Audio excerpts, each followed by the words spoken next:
오전에 기분 좋은 정보를 책임집니다. 안녕하세요. 새빨간 스캔들 김나연입니다. 저희 점심시간 1시간 동안 오전장 흐름 체크해보고요. 오후장 흐름까지 예측해보도록 하겠습니다. 지금 시장에서 가장 새빨간 이슈와 종목 분석을 통해서 우리 시청자분들의 계좌도 새빨갛게 물들여 드리도록 하겠습니다. 자, 오늘 새빨간 스캔들은 루크투자연구소 임순재 대표와 함께하도록 하겠습니다. 전문가님 안녕하세요. 네, 안녕하세요. 네, 반갑습니다. 반갑습니다. 이번 주 마지막 시장 흐름 짚어보도록 하겠습니다. 코스피 지수 우선 보합세로 움직이고 있습니다. 지금 코스피 시장 상황 어떤가요, 전문가님? 네, 코스피 아침에 좀 강하게 시작했다 조금 네. 낙폭을 줄였다 지금 다시 상승폭을 조금 늘리는 그런 네. 모습을 보이고 있습니다. 그래서 14포인트 올라서 2,197포인트입니다. 그러니까 2,200포인트에 근접할 만큼 이제 지금 좀 강세를 보이고 있고요. 오늘 약간 좀 독특하다라고 하면 이제 개인이 오늘은 조금 이제 매물이 나오고 있습니다. 차익 매물이 좀 많이 나온다라고 보시면 될 것 같고요. 대신 이제 기관들이 오늘은 순매수를 하고 있는 그런 모습이다라고 보시면 될 것 같습니다. 전체적으로 2,200포인트를 지금 찍으면서 일단 코로나 이전 정도의 수준까지 지금 올라와 있는 그런 상황입니다. 그러다 보니까 일단 저점에서 투자하셨던 분들에 대해서는 이제 차익 매물에 대한 이제 욕구가 이제 상당히 커지는 그런 상황이고요.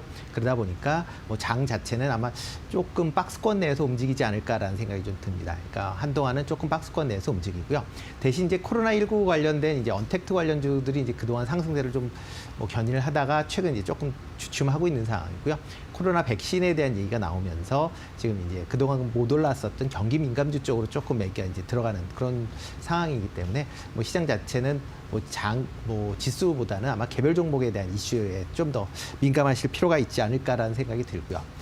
그렇지만 이제 시장 자체의 고객 예탁금 수준이 상당히 많습니다. 45조대를 계속 유지하고 있을 만큼 그만큼 이제 유동성이 풍부한 그런 상황이다 보니까 지수가 조금 조정을 보인다라고 해도 중장기적으로는 좀 더 이제 진행이 될 것 같고요. 대신 이제 이제 상승을 하면서 이제 좀 종목들이 선별화되지 않을까라는 생각이 듭니다. 일단 그동안 이제 올랐었던 이제 빚 관련된 이제 그 종목 중에서도 일등주 중심으로 조정시 이제 매수를 하시면 좋을 것 같고요. 또 그리고 이제 실적이 이제 발표되고 있으니까요. 실적들이 이제 호전되고 있는 그런 종목 중심으로도 관심을 가지실 필요가 있지 않을까 싶습니다. 네, 우선 코스피 지수는 당분간 박스권 흐름을 이어갈 가능성이 높다라고 하셨습니다. 그래도 계속해서 풍부한 유동성이 시장을 지탱해주고 있다라고 하셨고요. 최근 우리 주식시장의 판도가 조금 바뀌었습니다. 경기 민감주가 다시 한번 부각이 되고 있기 때문에 그러한 경기 민감주에도 좀 눈여겨보실 필요가 있겠고 특히나 실적 시즌인 만큼 실적 호조를 보이고 있는 종목들에도 관심을 두셔야겠다 설명을 해드렸습니다. 자, 계속해서 코스닥 시장 흐름도 짚어보도록 하겠습니다. 역시나 보합권에서 움직이고 있죠, 전문가님. 네, 보합권에 있다가 조금 지금 상승폭을 좀 키우고 있는 그런 모습입니다. 네. 그래서 지금 782포인트를 지금 기록을 하고 있는 그런 상황이고요. 일단 코스닥도 비슷한 상황입니다. 지금 그동안 이제 많이 올랐었던 그런 종목들 중심으로는 조금 이제 쉬어가는 그런 이제 분위기고요. 그다음 저를 올랐었던 경기 민감주 관련 쪽으로 이제 좀 강한 그런 모습을 보이고 있다라고 보시면 될 것 같습니다. 일단 코스닥이나 코스피나 거의 시장 동향 자체는 비슷하다라고 보시면 될 것 같고요. 일단 코스닥 종목도 비슷합니다. 실적 시즌에 맞춰서 일단 실적이 받침이 되는 그런 종목 중심으로 이제 아마 골라주시는 게 좋고요. 그다음에 정부 정책 관련돼서 이제 한국판 뉴딜 관련된 이제 얘기가 이제 시작이 됐기 때문에 이제 본격적으로 그 세부 자금들이 이제 집행이 되거나 그럴 때 아마 추가적으로 관련주들이 좀 상승하지 않을까라는 생각이 듭니다. 그러니까 지금 조정을 받고 있는 게 크게 낙폭이 있다라기보다는 일단 그동안 올랐었던 부분에 대한 이제 어떻게 보면 기간 조정으로 해서 일단 힘을 다시 쭉쭉 가는 기간이다라고 보시면 될 것 같고요. 이럴 때는 그동안 이제 조금 조정을 받으면 사고 싶었었던 종목 중에 이제 조정을 받는 종목 쪽으로 아마 매수를 하셔서 아마 투자를 하시면 좋지 않을까 싶습니다. 네, 코스닥 시장에서도 마찬가지로 단기 상승률이 높은 종목들은 쉬어가는 흐름을 보여주고 있기 때문에 그러한 점 참고하시고 한국판 뉴딜 정책이 발표가 됐습니다만 또 세부 내용들이 또 속속들이 전해지고 있기 때문에 계속해서 수혜주들에는 관심을 두셔야 된다라는 설명까지 전해드렸습니다. 자, 여기까지 오늘의 양시장 흐름 짚어보셨고요. 자, 계속해서 주식 투자자라면 놓쳐서는 안 될 다양한 이슈들도 점검하고 가셔야 할 텐데요. 장윤이나 아나운서가 전해드립니다.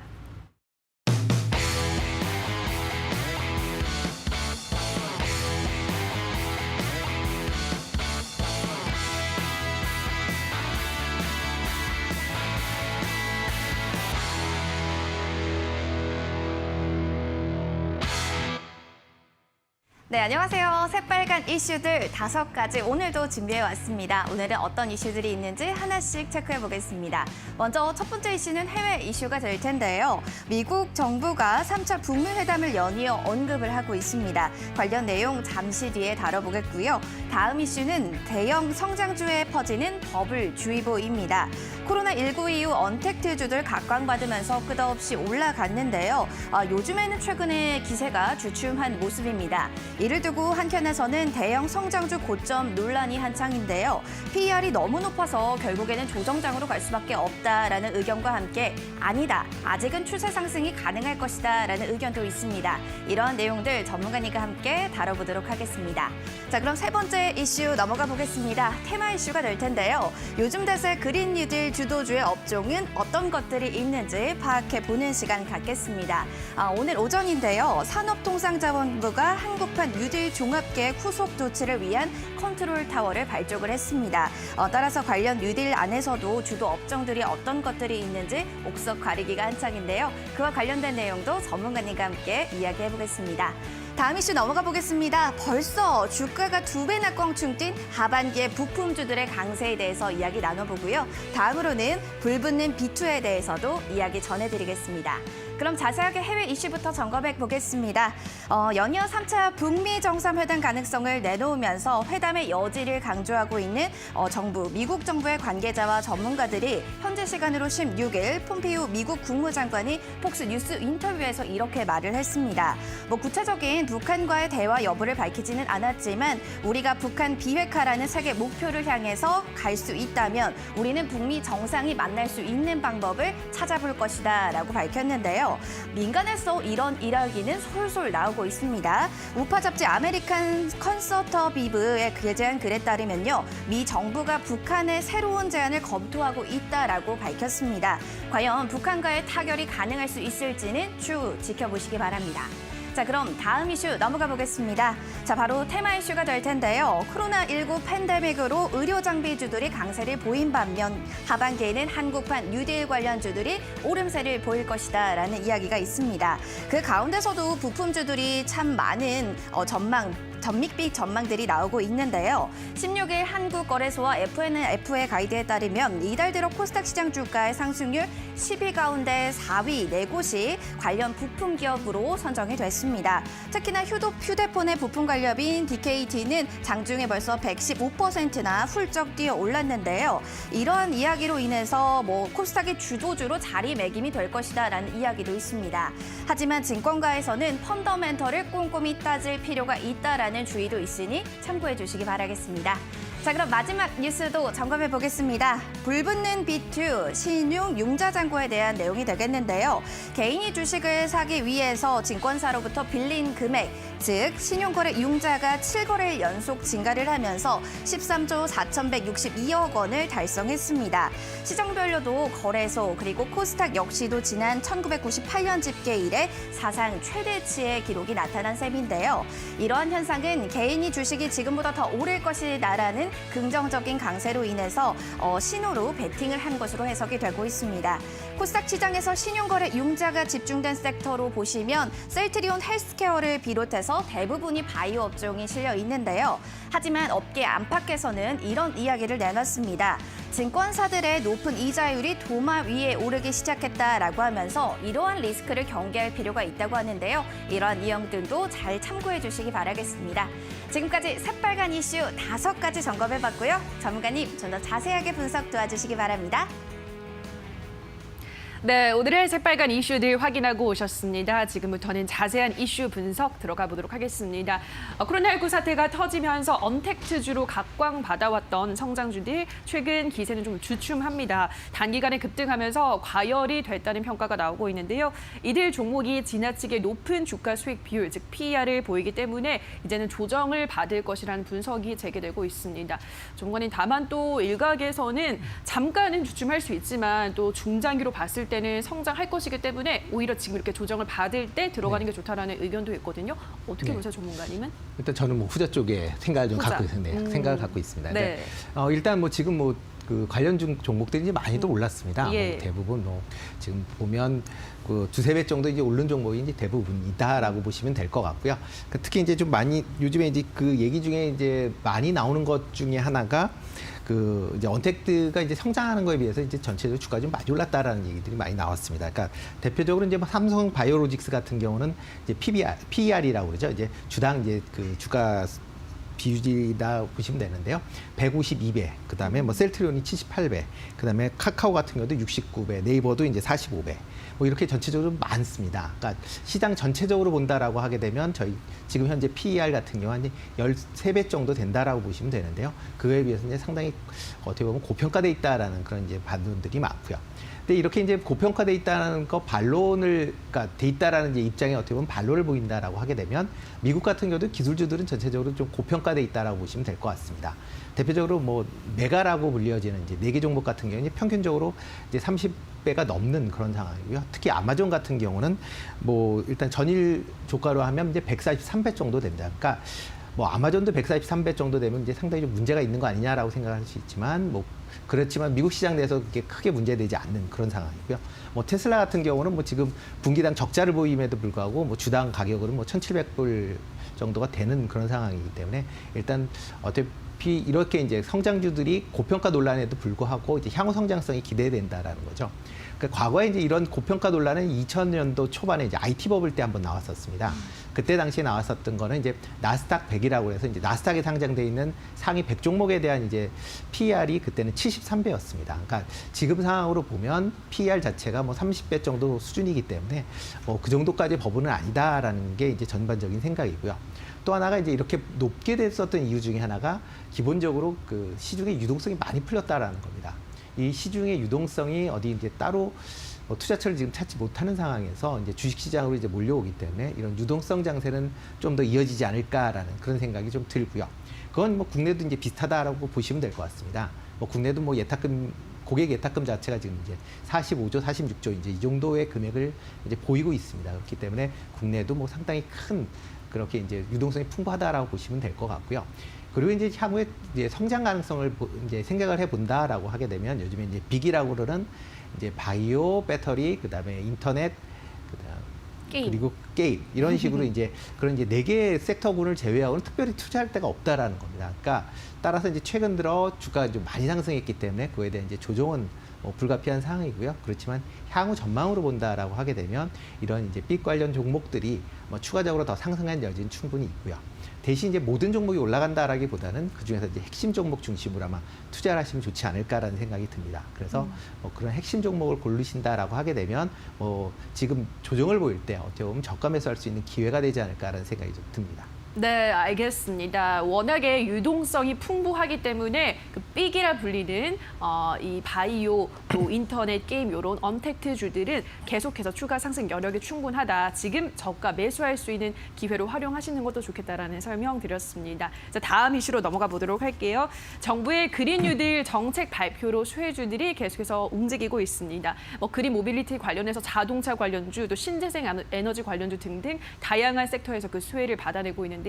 전문가님은 주로 어떤 섹터 좀 눈여겨보고 있으신가요? 네, 일단 뭐 요 한국판 뉴딜 관련돼서 나오는 것 중에서 얘기 나오는 게 이제 그린 뉴딜에 관련된 부분이 좀 많았습니다. 예. 그래서 뭐 160조 중에서 한 74조가 그린 뉴딜 쪽으로 맞아요. 네, 하다 보니까 그린 뉴딜 쪽에 좀 관심을 가지시는 게 좋지 않을까라는 네. 생각이 좀 들고 있고요.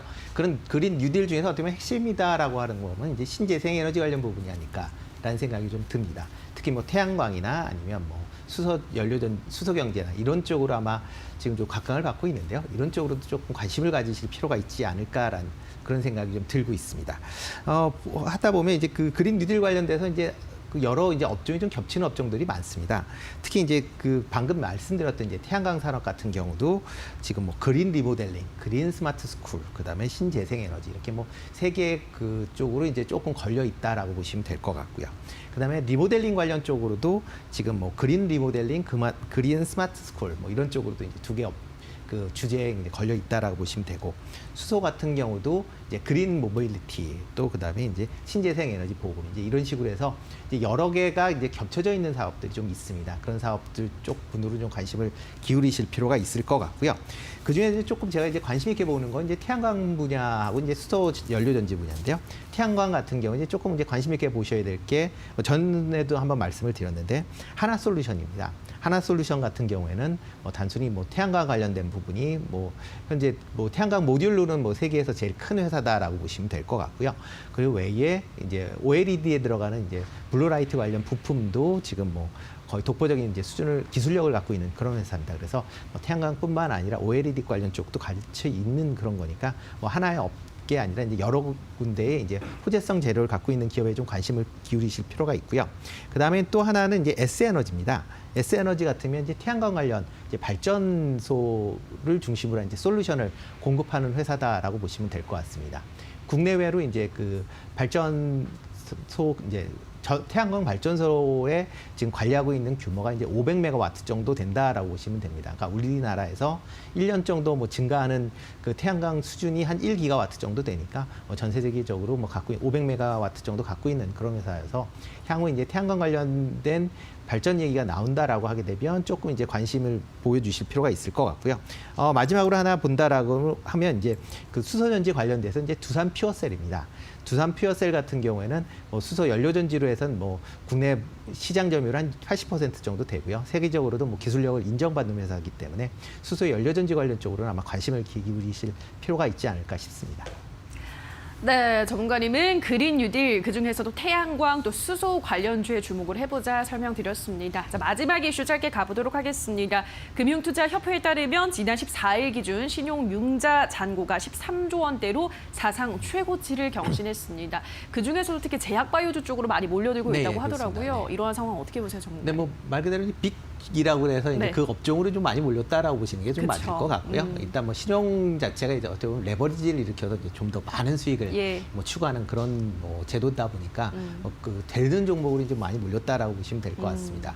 그렇지만 이제 이렇게 이제 신용을 한다라는 게 그만큼 조금 이제 리스크는 이제 있다라고 보시면 될 것 같고요. 그쵸. 그런 리스크를 감안한다라고 하게 되면 조금 이제 신용 이 이제 좀 많이 있는 종목으로는 조금 조심하실 필요는 있지 않을까 싶습니다. 그래서 뭐 지금 신용융자 비율이 좀 높은 업종들이 그러니까 종목들이 몇 개가 있습니다. 네. 대표적으로 이제 12%가 넘는 그런 종목이 이제 써니전자, 이글벳, 에이텍 이렇게 이제 세 종목 같은 경우는 이제 신용 전체 그 유통 주식의 12% 넘게 이제 신용이 이제 걸려 있기 때문에요. 이런 종목들은 조금 유의하실 필요는 있고요. 그다음 10%가 넘는 종목들은 이제 뭐 투자를 하시면서 많이 있는데 그런 뭐 한 20여 개 종목이 됩니다. 그러니까 그런 종목에 대해서는 조금 이제 길게 보시는 것보다 이제 단기적으로 보시는 게 좋을 것 같고요. 그런 종목은 만약 하락을 하게 된다라고 하게 되면 이제 신용에 대한 이제 부담감이 있을 수 있으니까 뭐 빨리 손절하시면서 이제 빠져나오는 어떻게 보면 단기적인 매매를 하시는 게 좋지 않을까 싶습니다. 예, 알겠습니다. 이 신용융자 비율이 높은 종목들 전문가님 설명을 해드렸습니다. 자막에도 나갔죠. 이러한 종목들은 하락할 때는 발빠른 손절매가 중요하다 강조를 해드렸습니다. 잘 참고해 주시기 바랄게요. 자, 여기까지 오늘의 새빨간 이슈들 루크투자연구소 임순재 대표와 함께했습니다. 전문가님 고맙습니다. 네, 고맙습니다. 네, 오늘의 새빨간 이슈들 다시 한번 화면으로 체크하고 오시죠.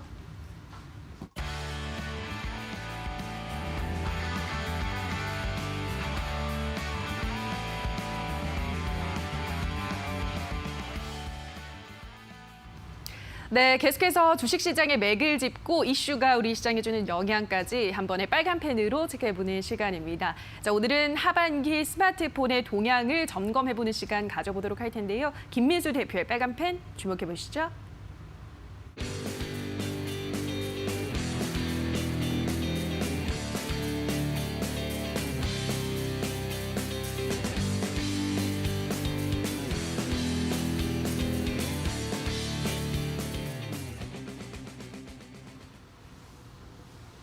안녕하십니까. 김민수의 빨간 펜 시간입니다. 요즘 시장의 흐름을 보게 되면은 언택트주가 하늘 높이 올라갔다가 이제 조정을 받기 시작하고요. 오히려 이제 그 빈자리를 컨택트주들이 채우고 있습니다. 그럼 이제 컨택트 관련된 즉 코로나19 때문에 피해를 봤던 대표적인 업종들이 어느 정도 키 맞추기가 되면서 움직이고 있는 상황들인데 그의 대표적인 쪽이 이 관련된 스마트폰 쪽이 아닐까라는 관점 쪽에서 오늘 스마트폰 관련된 동향들을 한번 점검해 보고요. 그와 함께 하반기까지 좀 공략해 볼 만한 종목들이 없을까라는 쪽에서 투자 아이디어를 찾는 시간을 갖도록 하겠습니다. 근데 오늘 가장 먼저 또 중요하게 보셔야 될 부분들 중에 하나가 이 상반기 글로벌 스마트폰 판매가 어떻게 됐느냐라고 하게 되면 다 아시는 것처럼 어떤 직격탄을 맞았겠죠. 그런 쪽에서 봤을 때 지금 하반기는 이제 회복이 될 가능성이 높다라는 관점 쪽에서 어떤 앞으로의 회복 탄력과 함께 또 이제 화웨이 제재를 통해서 저희 국내 기업들이 좀 수혜를 받을 가능성이 높지 않을까라는 얘기들도 많이 나오고 있는데 그런 따른 여파들도 한번 확인하는 게 가장 중요한 상반기 대비 하반기로 넘어가는 그런 시점이 아닌가 생각되고 있고요. 그런 측면으로 봤을 때 글로벌 스마트폰의 출하량 추이를 보게 되면 다 아시는 것처럼 코로나19 사태 때문에 1분기 작년 4분기 때 나왔던 약간 기대감들을 다 무너뜨리는 모습들이 나옵니다. 그래서 대표적으로 삼성전자의 갤럭시 S20 같은 경우도 대표적인 타겟이 되면서 많이 피해를 봤다는 쪽으로 나오고 있는데 거의 두 자릿수대 이상으로 1분기까지 감익되는 그런 모습들이 나오죠. 그러면 아마 2분기도 거의 비슷한 수준으로 나올 텐데 그럼 3분기부터 어느 정도 회복되느냐에 대한 여부가 상당히 앞으로 중요하게 바라봐야 될 흐름이다라고 하게 되면 일단은 회복은 되겠죠. 근데 회복에 대한 속도나 변화를 메이커들이 어떻게 가져가느냐가 가장 또 중요하겠죠. 이런 측면으로 봤었을 때 그러면 다음 그림을 보게 되면은 일단 애플과 삼성전자의 추이가 나올 출하량의 추이가 나오고 있는 상황들인데요.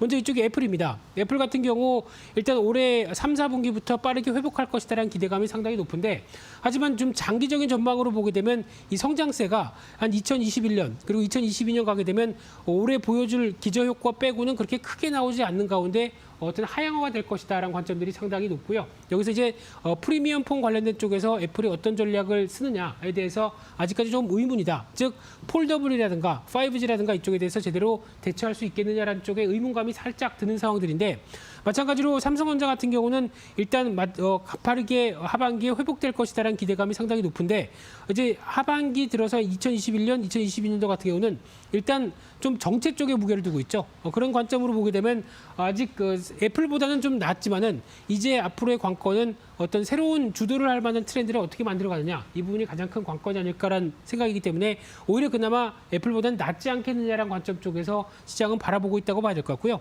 또 세 번째로 봤을 때는 중국입니다. 중국의 스마트폰 출하량 추이를 보게 되면 일단 지난 코로나19 사태 이후에 빠르게 회복은 되는데 그렇다고 하더라도 회복이 됐다가 오히려 좀 정체를 받고 있죠. 그래서 지금 4월 달, 5월 달부터 다시 하향으로 내려가는 얘기는 일단 어느 정도 회복은 됐지만 지금 중국의 화웨이 관련된 제재로 인해서 아무래도 중국 전반적인 업체들의 스마트폰 출하량은 어느 정도 좀 부진할 수밖에 없다는 쪽으로 예고가 되어 있는 게 이런 변화다라고 하게 되면 이런 어떤 출하량이 부진하게 나오면서 이 반사익을 얻는 쪽이 그래도 삼성전자, LG전자가 아니겠느냐라는 쪽의 추정인데 이런 부분들이 현실화되면서 이 3, 4분기 때 하반기 때 실적 흐름들이 반영이 돼야 되겠죠. 이쪽에 대한 흐름들을 계속 주목을 하셔야 될 것 같고요.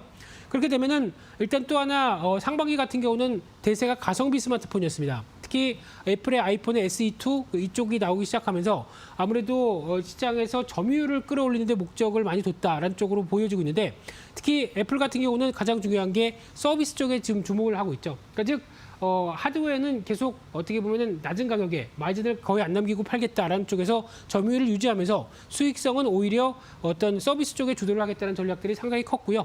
그러다 보니까 삼성전자도 마찬가지고 LG전자도 마찬가지고 어떤 중저가 폰으로 어떤 유지를 하는 쪽으로 나오기 시작하는데 특히 최근에 샤오미 같은 중화권 업체들 같은 경우는 5G 폰 같은 경우도 중저가가 출시가 되기 시작합니다. 그래서 이제 여러 가지 격화가 되는 모습들이 나오기 시작하는데 이에 따라서 앞으로 하반기에 또 스마트폰 관련된 쪽에서 중요한 변화는 이 프리미엄 폰에 대해서 여러 가지 변화가 나올 걸로 보여지고 있는데요.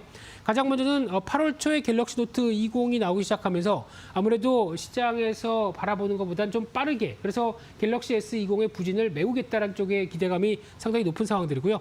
게다가 지금 눈여겨볼 수 있는 게 뭐 화면이나 이런 부분들은 크게 바뀐 건 없다고 보여지고 있는데 3D 소닉 맥스라고 하는 초음파 지문 인식이 조금 더 개선되기 시작하는 모습들이 나오기 시작할 거고요. 또 카메라 쪽에 대한 기대감이 상당히 높습니다. 근데 아직까지 카메라나 어떤 이런 일부분의 좋아지는 모습들 가지고 빠른 교체 수요가 나올 것인가에 대해서는 아직은 의문인데 그래도 명맥을 유지하면서 이런 변화를 이끌어간다고 하게 되면 전략적인 부분 쪽에서 프리미엄 폰에 대한 기대감이 계속 살아있다는 게 또 확인할 수 있는 상황이고요.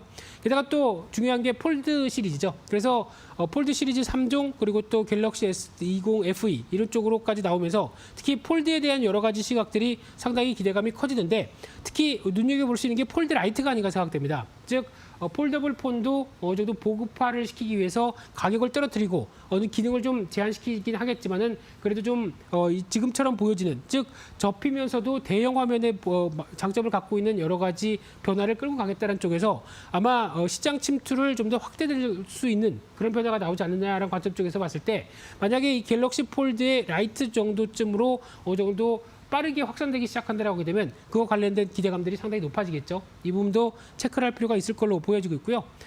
애플도 마찬가지입니다. 애플도 보통 이제 9월 달에 새로운 핸드폰을 많이 출시를 했었는데 이번엔 좀 12월이 될 가능성이 높지 않을까. 왜냐하면 코로나19 사태로 부품 관련된 공급들이 상당히 좀 부진하다 보니까 9월 아니면 12월 정도로 얘기를 하고 있는데 그래서 지금 4개의 종류의 모델이 나올 걸로 보여지고 있고요. 특히 또 카메라가 3개에서 1개가 추가되면서 뭐 3D 스캐너라고 해서 조금 더 어떤 인물 사진이나 이런 쪽을 어떤 잘 찍기 위한 여러 가지 방향들이 나오지 않느냐라는 관점들이고요. 그와 함께 또 고용량 내장 메모리가 또 이런 쪽으로는 필수다라고 하게 되면 당연히 모바일 디램 쪽에선 또 긍정적인 모습들이 나오겠죠. 또 하나 눈여겨볼 수 있는 게 충전기를 기본으로 제공했던 게 번들에서 제외가 된다라고 하게 되면 오히려 액세서리 업체 같은 경우는 상대적으로 또 다시 산다라는 관점 쪽으로 봤을 때 수혜 측면들이 나오지 않느냐. 그러면 가격은 일단 줄이면서 오히려 필요 없는 불필요한 액세서리는 다 사야 된다라고 하게 되면 무선 이어폰이라든가 이런 어떤 액세서리 쪽은 조금 더 기회 요인들이 높다라고 보시면 될 것 같고요. 그런 관점으로 봤었을 때 관련된 투자 전략으로 보게 되면은 일단 지금 아직까지 새롭게 프리미엄 폰을 수요를 촉진할 만한 모멘텀이 뭘까 이 부분을 계속 확인하면서 그래도 어느 정도 상반기 대비해서는 회복된다라는 관점 쪽에서 바라보시고 있는 상황들인데 그래도 아직까지 어떤 특별한 지금 수익성 관련된 쪽에 대한 부품주에 대한 시각들은 생각보다 그렇게 강하게 나오기는 좀 제한적이다라는 쪽에서 새롭게 나오는 부분들에 대해서 기대감이 큰 섹터 쪽으로 종목 쪽으로 계속 집중하셔야 될 것 같고요. 말씀드렸듯이 화웨이 제지에서 반사이기라든가 카메라 쪽에 대한 성능 그리고 또 폴더블 폰 이쪽이 가장 또 중요한 키워드가 될 것 같고요. 게다가 또 5G까지 이런 어떤 키워드를 바라보시면서 그에 맞는 해당적인 종목들을 찾는 게 더 중요하지 않을까라는 쪽으로 보여지고 있는데 그러다 보니까 관심 있는 종목 쪽으로 봤을 때 일단 가장 먼저 눈에 띄는 게 보통 폴더블 폰 쪽에서 힌지를 얘기하게 되면 KH바텍을 많이 얘기하죠. 근데 지금 파인 테크닉스라는 쪽을 좀 더 주목을 하는 쪽은 아무래도 폴더블 폰이 보급화되기 시작하면서 나올 수 있는 모델이다라고 되면 내장 힌지에 대한 여러 가지 기대감들이 같은 자본금 대비해서 실적에 대한 반영되는 속도가 오히려 파인 테크닉스가 좀 더 빠르지 않을까라는 쪽으로 보여지고 있고요. 그래서 작년에 턴어라운드 시작하면서 올해는 156억대 영업이익을 예상을 하고 있는데 220% 이상 증가한다고 하게 되면은 이런 실적에 대한 기대감들이 주가에 반영되기 시작하는 흐름들 쪽에서 눈여겨보셔야 될 것 같고요. 따라서 목표가는 1차로 6,700원대인데 어떤 넘어갈 가능성도 실적이 확인되게 되면 높다는 관점을 주목하시면서 보셨으면 좋겠고요. 손절가는 4,700원대로 대응한 전략과 함께 두 번째로는 또 관심 있게 봐야 될 종목이 이넥스 첨단 소재라는 회사죠. 이 회사 같은 경우는 OLED 소재의 강점을 갖고 있는 대표적인 회사인데 이번에 애플의 스마트폰도 이제 OLED 쪽으로 채택을 하기 시작하고 또 전장형 디스플레이 특히 벤츠 같은 경우도 이제 디스플레이가 또 확대되기 시작하면서 OLED를 채용한다라는 얘기가 나오고 있죠. 그런 쪽으로 봤었을 때 아마 하반기에 대한 기대감들이 상당히 높다라고 하게 되면 아마 분기적으로 1, 2분기 때는 부진했다가 한 하반기 때는 120억대 쪽으로 뛰면서 시작한다라고 하게 되면 그에 따른 실적에 대한 변화가 기대가 된다고 봐야 될 것 같고요. 따라서 목표가는 6만 원대, 손절가는 4만 2천 원대로 대응한 전략에 포커스를 맞추겠습니다. 그래서 오늘 전반적으로 스마트폰 관련된 전략들로 꾸려봤는데요. 그와 함께 개선의 기대감과 함께 나오는 키워드들 살펴보면서 하반기를 대비하시는 게 좋겠다 이렇게 말씀드리겠습니다. 오늘 준비한 내용들은 여기서 마치겠고요. 또 다음 주 다시 찾아뵙도록 하겠습니다. 감사합니다.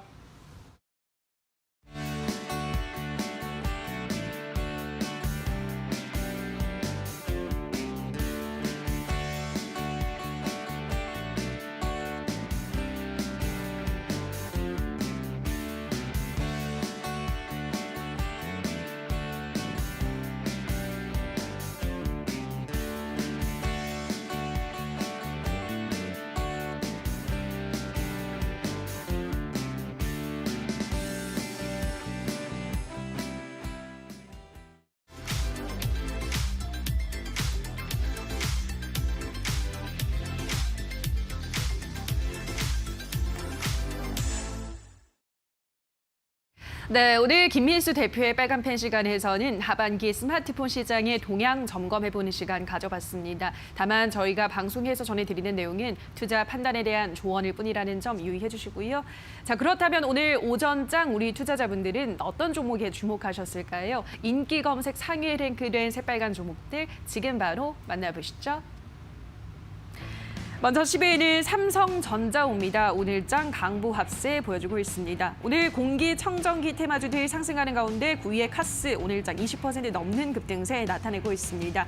8위의 네페스는 오늘 10% 가까운 오름세를 그려주고 있고요. 최근 다시 오름세를 보여주고 있는 7위의 HLB는 오늘장 강보합세 그려주고 있습니다. 6위의 서현은 오늘 10%대 상승세 나타냅니다. 5위는 에이텍, 4위는 대덕전자, 3위는 미코, 2위는 카카오, 1위 일양약품 까지 지금 바로 분석합니다.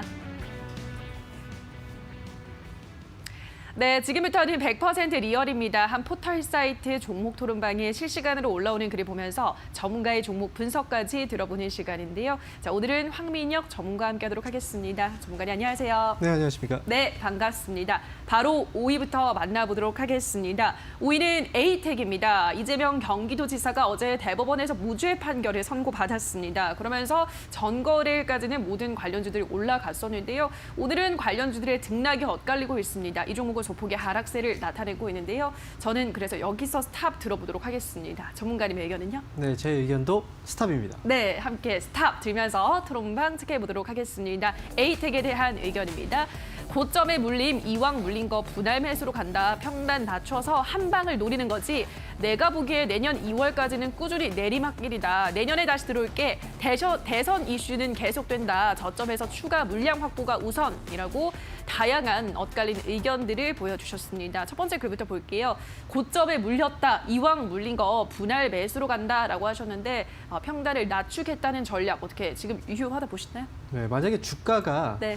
많이 올라온 게 아니라면 그게 가능할 수도 있어요. 네. 근데 에이텍의 경우에는 최근에 이제 얼마 이제 대법원 판결로 인해서 아마 특정 인물 테마주로 지금 주가가 움직인 거거든요. 근데 항상 이런 얘기가 있죠. 소문에 사서 뉴스에 팔아라. 네. 근데 만약에 소문에 지금 사서 결국은 이제 이런 무죄 판결이 나올 거라고 예상을 해서 매수하신 분들이라면 당연히 이번 주가가 급반등이 나왔을 때 나오는 게 맞다라고 생각이 들고요. 그리고 고점에 샀다라고 해도 사실 지금 현재 가격하고 차이가 그렇게 많이 나는 건 아닙니다.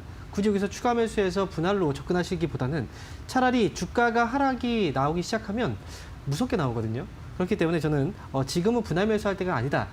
보유하고 계신 분들은 이번에 뉴스가 나왔을 때 수익 실현을 해보자라는 의견 드리도록 하겠습니다. 네, 지금은 분할 매수할 때가 아니다. 수익 실현을 할 때다라고 설명을 드렸고요. 다음 게시글 보도록 하겠습니다. 다음 글은 내가 보기엔 내년 2월까지는 꾸준히 내리막길이다. 내년에 다시 돌아올게라고 하셨는데 왜 내년이라고 보셨을까요? 뭐 대선 관련한 미리 준비하려고 그러는 걸까요? 일단 뭐 대선과 관련해서 사실 우리나라는 기간이 많이 남아 있어요. 그렇죠. 미국 같은 경우에는 이제 올해 11월이지만 네. 국내 같은 경우에는 그래도 앞으로 2년 정도는 남아 있거든요.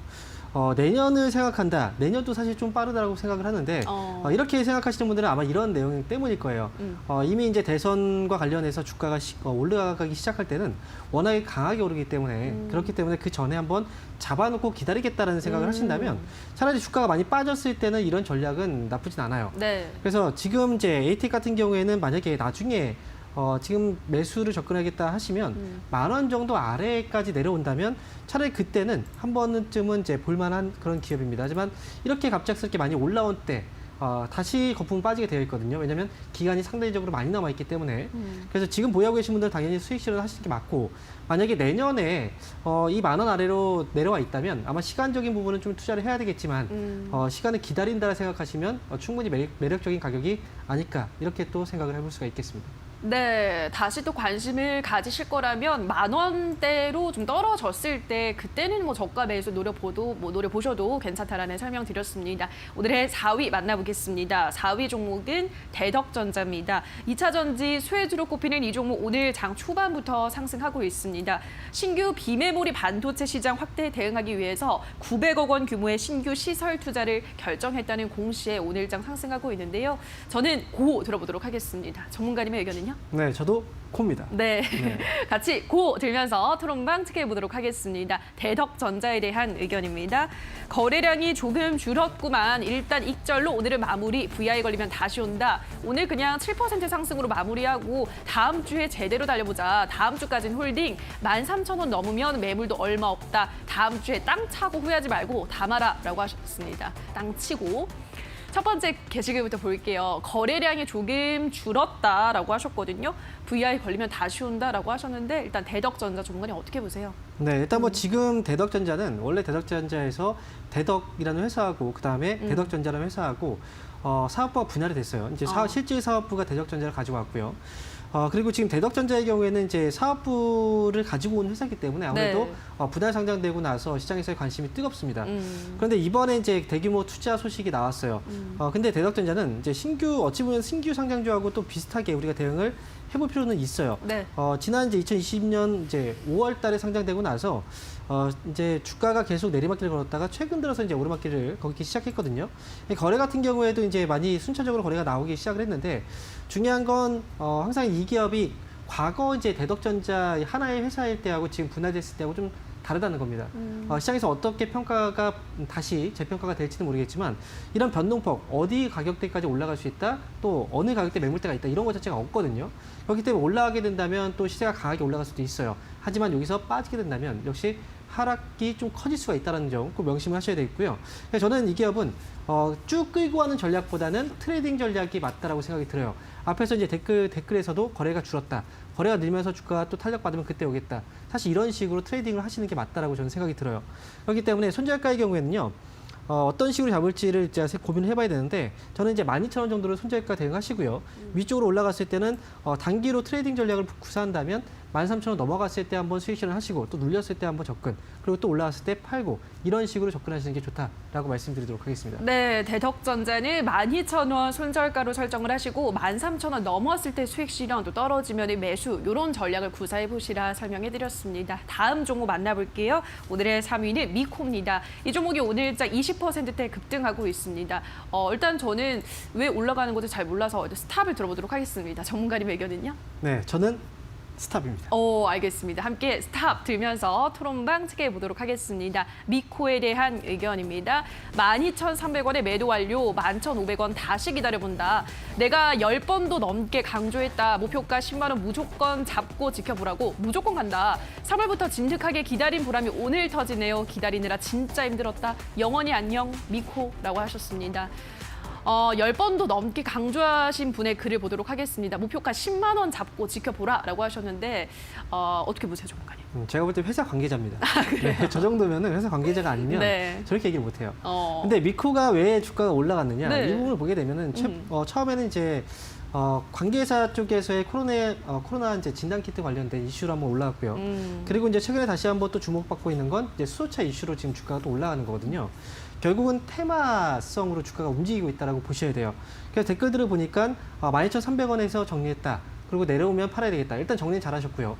내려오면 다시 사야 되겠다라고 생각하신다면 내려올 때 사지 마세요. 이미 이 정도의 시세가 나왔다는 건 물량들이 지금 상당히 많이 들어와 있거든요. 그래서 여기서 한번 빠지기 시작하면 사실 또 걷잡을 수가 없어요. 그래서 회사 관계자의 말을 믿지 마시고 지금은 수익에서 정리를 잘 해보자라는 의견 드리도록 하겠습니다. 알겠습니다. 수익이 나왔을 때 정리를 하는 게 좋겠다라고 하셨고요. 다음 게시글 보도록 하겠습니다. 3월부터 진득하게 기다린 보람이 있다. 이제는 영원히 안녕이라고 하셨습니다. 이분은 어떻게 잘 나오신 거겠죠, 그러면? 네, 지금까지 3월 달부터 지금까지 기다리셨다가 매도를 했다는 건 네. 결국 수익을 많이 냈다라는 거거든요. 그쵸. 앞에서 말씀드렸던 것처럼 정말 잘하신 거예요. 수익은 내 계좌에 이제 빨간불이 들어왔다고 해서 수익이 아니에요. 정리를 해야지 수익이거든요. 그리고 미련 없이 떠날 때는 또 떠나야 됩니다.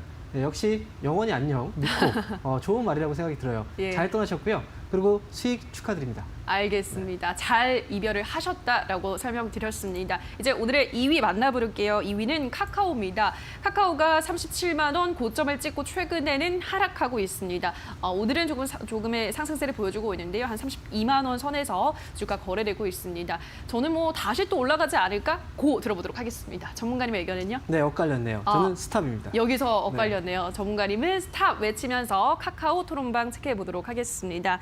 아이고 거래량 죽는 것 봐라. 중소형 언택트주는 가망이 있지만 대형 언택트주는 끝물인 듯 올해 50만 원 넘습니다. 무조건 버티세요. 좀 더 조정 오면 추매를 오케이. 30만 원의 입성 준비 중 얼른 들어가게라고 하셨습니다.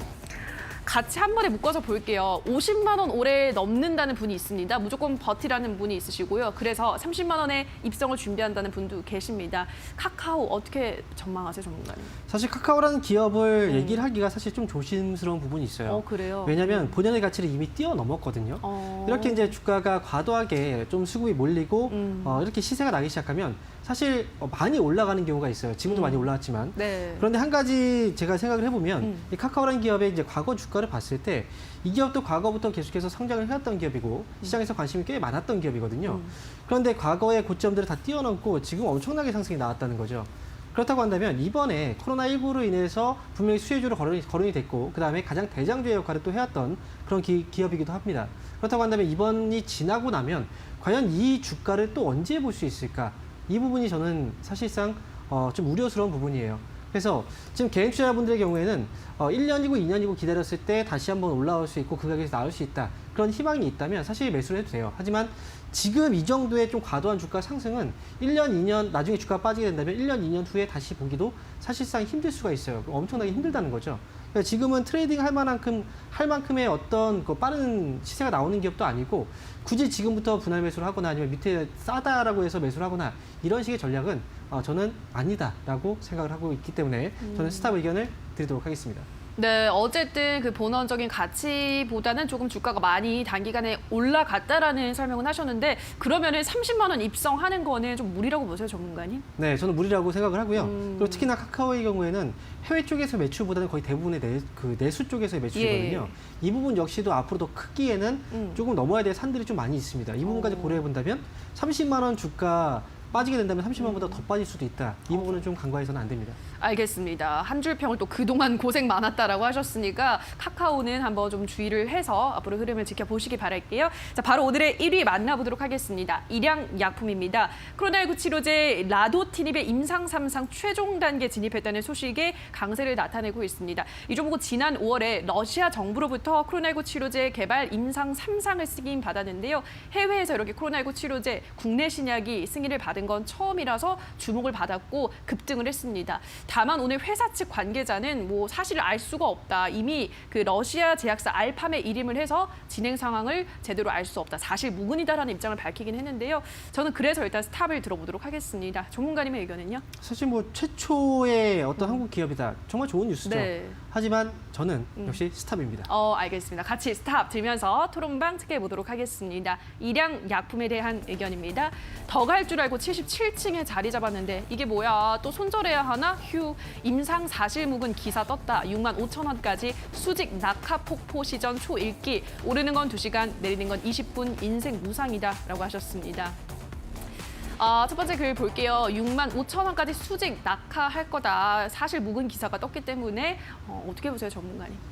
일단 기사는 사실 희망을 많이 품었던 사람들한테는 찬물이 끼얹는 그런 기사가 맞아요. 네. 하지만 그 내용 자체를 아직은 알 수 없고 그게 사실일 수도 있는 거죠. 하지만 중요한 건 지금 코로나 치료제 관련주들은 사실상 저는 좀 많이 위험한 가격대에 많이 그래요? 있습니다.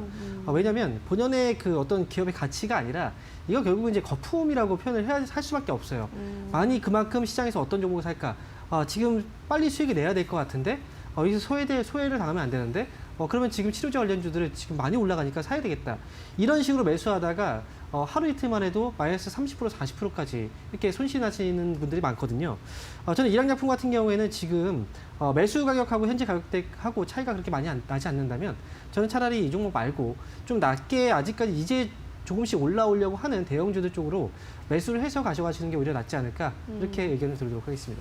네, 코로나19 치료제는 최근 좀 거품이 많이 끼어 있다는 점 주의를 하셔야 된다. 다시 한번 강조를 해드렸습니다. 자, 여기까지 오늘의 새빨간 종목들 만나보셨는데요. 전문가의 의견 다시 한번 화면으로 체크하고 오시죠.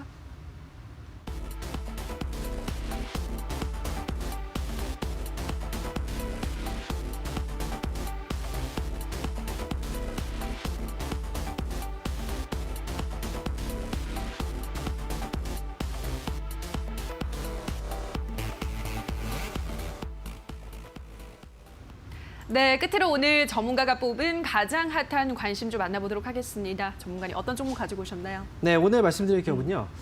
지금 시장에서 정말 큰 시세가 나오는 건 아닙니다. 네. 하지만 앞으로에 대한 실적 기대감을 가져볼 수 있는 그런 기업이고요. 사막 콘덴서라는 회사를 소개해드리도록 하겠습니다. 사막 콘덴서의 경우에 이제 콘덴서 사업을 또 하고 있고, 그다음에 특히나 MLCC 쪽에서의 매출 비중이 높은 기업입니다. MLCC 쪽은 이제 IT 쪽, 그리고 나아가서는 통신 쪽, 장비 쪽에도 역시 탑재가 되고 있는 그런 제품군이고요. 그리고 최근에 이제 삼성전기 쪽에서도 실적에 대한 전망치를 좀 낮게 봤지만 결국은 MLCC 쪽은 커질 거라는 전망을 계속 하고 있습니다. 그와 관련해서 가장 큰 또 수혜를 받을 수 있는 게 바로 사막 콘덴서다라고 보시면 될 것 같고요. 이제 2분기 실적 시즌이 지금 진행이 되고 있고, 이제 앞으로 하반기 과연 이제 경제가 조금씩 재개가 되고 활동을 다시 한번 이제 재개를 원활하게 하게 된다면 결국은 IT 쪽에서도 이 MLCC 쪽에 대한 수요가 다시 한번 늘어날 수밖에 없다라고 생각이 들어요. 그래서 사막 콘덴서의 경우에는요, 최근에 다시 한번 자리 잡고 조금씩 고개 들고 있는 모습인데, 이 기업을 매수할 때는 57,000원 정도 전후 가격에서 매수를 하신다면 충분히 좋은 가격이라고 생각을 합니다. 그리고 이제 이 기업은 목표 주가의 경우에는요, 단기로 트레이딩 관점에서 보실 필요는 없어요. 지금 이미 주가 조정은 상당히 이뤄진 상황이기 때문에 지금부터는 조금씩 끌고 가면서 전략을 세우셔도 괜찮은 가격대입니다. 그래서 65,000원 자리까지 일단 목표 주가 보시면 좋을 것 같고, 만약에 뭐 갑작스럽게 시장 변동성이 나오게 된다, 그런 경우에는 54,000원 정도까지만 손절가 대응을 하시면 좋은 결과가 있지 않을까, 이렇게 예상을 해보도록 하겠습니다. 네, 오늘 황민혁 전문가가 가지고 온 관심주 삼화 콘덴서입니다. MLCC 업황 회복, 그리고 기대감이 여전히 남아있다라고 하셨으니까요. 눈여겨보시기 바랍니다. 가격 전략 다시 한번 설명해 드릴게요. 목표가는 65,000원, 손절가는 54,000원, 매수가는 57,000원, 전후에서 입성해 보시면 좋겠다 설명드렸습니다. 자, 여기까지 오늘의 새빨간 스캔들은 황민혁 전문가와 함께했습니다. 전문가님 고맙습니다. 감사합니다. 네, 새빨간 스캔들 저희가 준비한 순서는 여기까지입니다. 오늘 저희와 함께하신 시간 큰 도움이 되셨길 바라고요. 다만 저희가 방송에서 전해드리는 내용은 투자 판단에 대한 조언일 뿐 해당 종목의 상승과 하락을 보장하진 않는다는 점 유의해 주시기 바랍니다. 남은 오후장도 성공 투자 이어가시기 바라고요. 대박 나시기 바랍니다. 저희는 다음 주 이 시간에 다시 찾아오도록 할게요. 오늘 방송 함께해 주신 여러분 고맙습니다.